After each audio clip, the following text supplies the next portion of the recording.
بسم الله الرحمن الرحیم. په دې ویډیو کې د اوداس سنت تاسو ته بیانوم. د اوداس کې چې کوم سنت دي دا زده کړئ. چې کله دا تاسو زده کړو دا تاسو په اوداس کې کول نو تاسو اوداس به کامل او چې تاسو اوداس کامل نو مونږ هم کامل چې مونږ هم کامل نو قبولیت ته بنږدې دیو جن په اوداس کې زموږ سره لومبه سنت چې کوم دی نو هغه نیت کوي. لیکل چې تاسو اوداس کوئ دي ته نیت کوئ.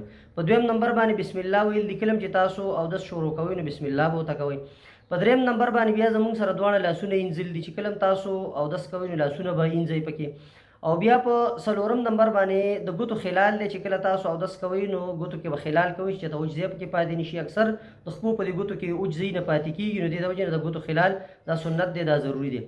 بیا پنځم نمبر باندې زموږ سره خولې ته اوبه اچول دي چې تاسو کله اودس کوئ نو خولې ته به اوبه اچوئ، دا سنت دی. بیا مسواک وهل دي چې کله تاسو اودس کوئ نو مسواک به کوئ. او په اووم نمبر باندې زموږ سره چې کوم سنت دی نو هغه پوزې ته اوبه اچول دي. کله چې تاسو اودس کوئ نو پوزې ته به اوبه اچوئ.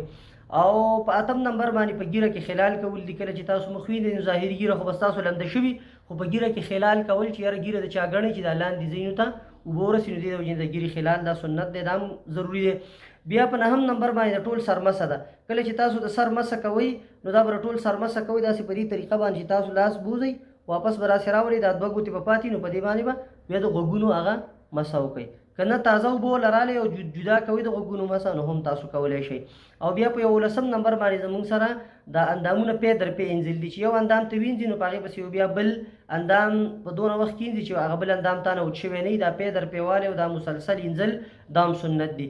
بیا په 12 نمبر باندې زموږ سره ترتیب دی چې په کوم ترتیب باندې الله تعالی په قرآن کې دا اندامونه انځل مونږ ته ویلي دي چې تاسو لاول مخ وینځئ، بیا لاسونه وینځئ، بیا د سر مسه وکئ، بیا خپې وینځئ. نو دغه ترتیب دا هم په اوداسه کې سنت دی، دا هم کول پکاري.